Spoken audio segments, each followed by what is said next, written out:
Another principle is service. On the idea of making a contribution, another is quality or excellence. There is a principle of potential, the idea that we are embryonic and can grow and develop and release more and more potential, develop more and more talents, highly related to potential is the principle of growth, the process of releasing potential and developing talents with the accompanying needs for principles such as patience, nurturance, and encouragement. Principles are not practice. A practice is a specific activity or action. A practice that works in one circumstance will not necessarily work in another, as parents who have tried to raise a second child exactly like they did the first one can readily attest. While practices are situationally specific, principles are deep fundamental truths that have universal applications. They apply to individuals, to marriage, to families, to private and public organizations of every kind. When these truths are internalized into habits, they empower people to create a wide variety of practices to deal with different situations. While practices are situationally specific, principles are deep fundamental truths that have universal applications. They apply to individuals, to marriage, to families, to private and public organizations of every kind. When these truths are internalized into habits, they empower people to create a wide variety of practice to deal with different situations. Prince, while practices are situationally specific principles and are deep, fundamental truths that have universal application, they apply to individual, to marriage, to families, to private and public organizations of every kind. When these truths are internalized into habits, they empower people to create a wide variety of practices to deal with different situations. Principles are not values, a gang of thieves can share values, but they are in violations of the fundamental principles we are talking about. Principles are the territory, values are maps. When we value correct principles, we have truth, a knowledge, a knowledge of things as they are. Principles are guidelines for human conduct that are proven to have enduring permanent value. They are fundamental, they are essential, unarguable because they are self evident.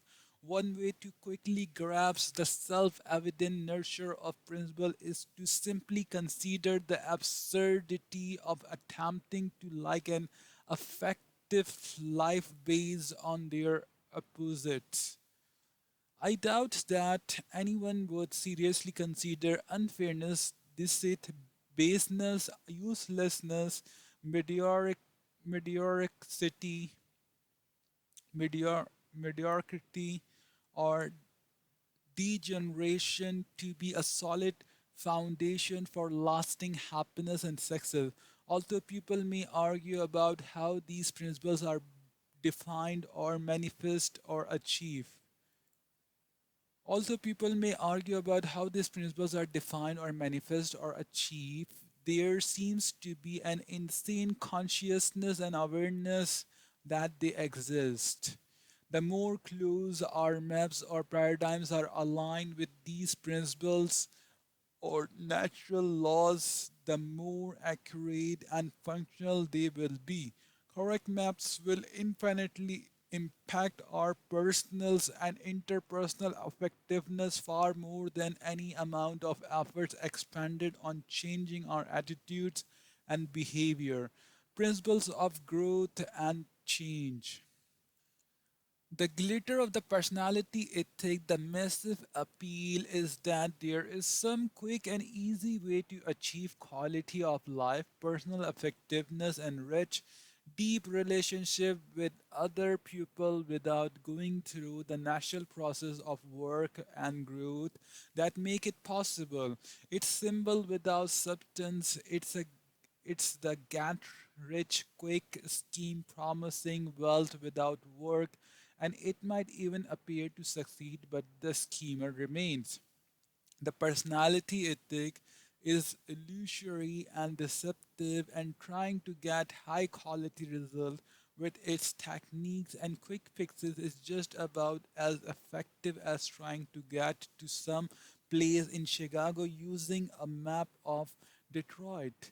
In the words of Erich Fromm, an astute observer of the roots and fruits of the personality ethic, today we come across an individual who behaves like an automaton, who does not know or understand himself, and the only person that he knows is the person that he is supposed to be, whose meaningless chatter has replaced communicative speech, whose synthetic smile has replaced genuine laughter, and whose sense of dull despair has taken the place of genuine pain. Two statements may be said concerning this individual. One is that he suffers from defect of spontaneity and individuality, which may seems to be incurable.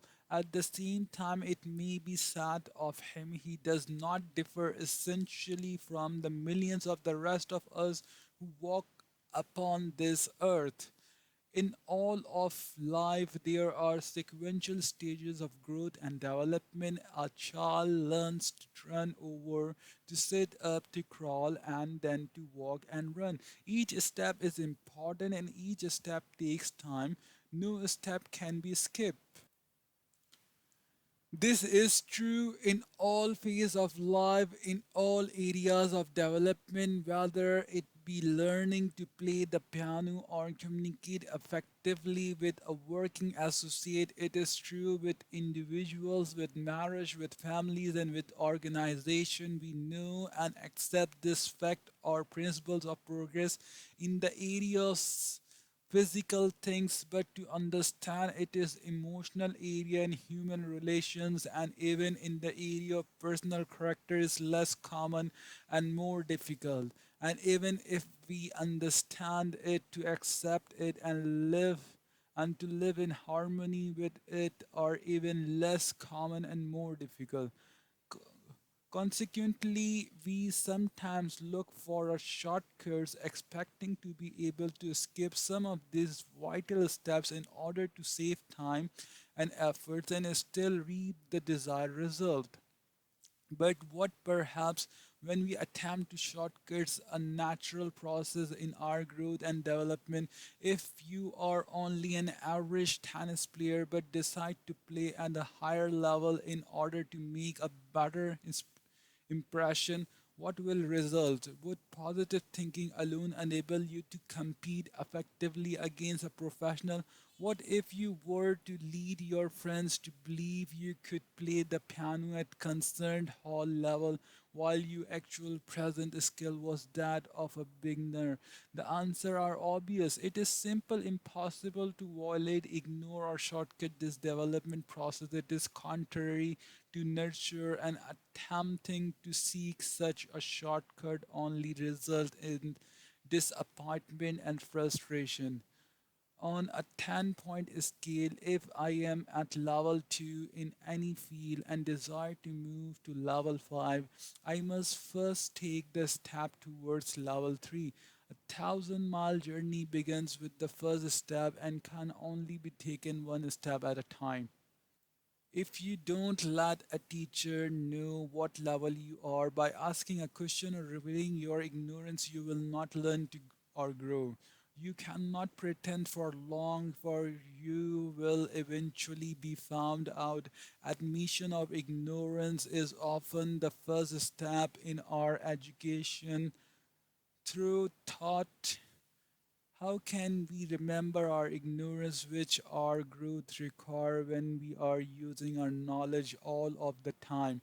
I recall one occasion when two young women, daughters of a friend of mine, came to me tearfully complaining about their father hardness and lack of understanding. They were afraid to open up with their parents for fear of the consequences, and yet they desperately needed their parents' love, understanding, and guidance. I talked with the father and found that he was intellectually aware of what was happening, but while he admitted he had a temper problem, he refused to take responsibility for it and to honestly swallow to take the first step towards changes. And honestly accept the fact that that his emotional development level was low. It was more than his pride could swallow to take the first step towards change. To relate effectively with a wife, a husband, children, friends, or working associate, we must learn to listen, and this requires emotional strength. Listening involves patience, openness, and the desire to understand highly developed qualities of character. It's so it's so much easier to operate from a low emotional level and to give higher level advice. Our level of development is fairly obvious with tennis or piano playing where it is impossible to pretend. But it is not so obvious in the area of character and emotional development. We can pose and put on for a stranger or an associate. We can pretend, and for a while we can get by with it, at least in public. We might even deceive ourselves. Yet, I believe that most of us know the truth of what we really are inside. And I think many of those we live with and work with do as well.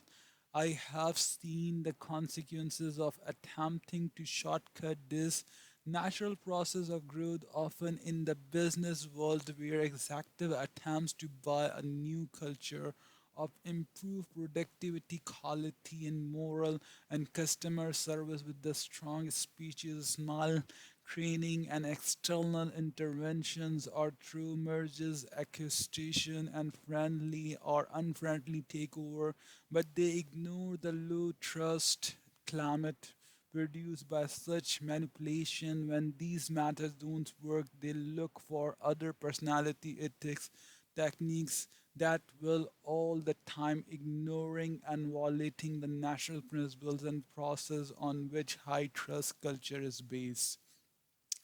I remember violating this principle myself as a father many years ago. One day I returned home to my little girl's third year birthday party to find her in the corner of the front room, defiantly clutching all of her presents, unwilling to let the other children play with them.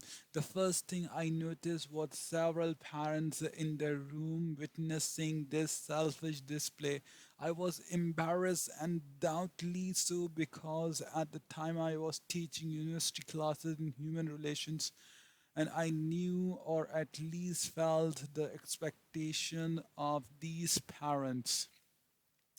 The atmosphere in the room was really charged. The children were crowding around my little daughter with their hands out, asking to play with the present they had just given, and my daughter was adamantly refusing. I refused to myself.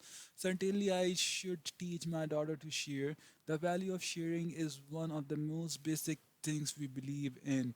So I first tried a simple request. Honey, would you please share with your friends the toys they have given you?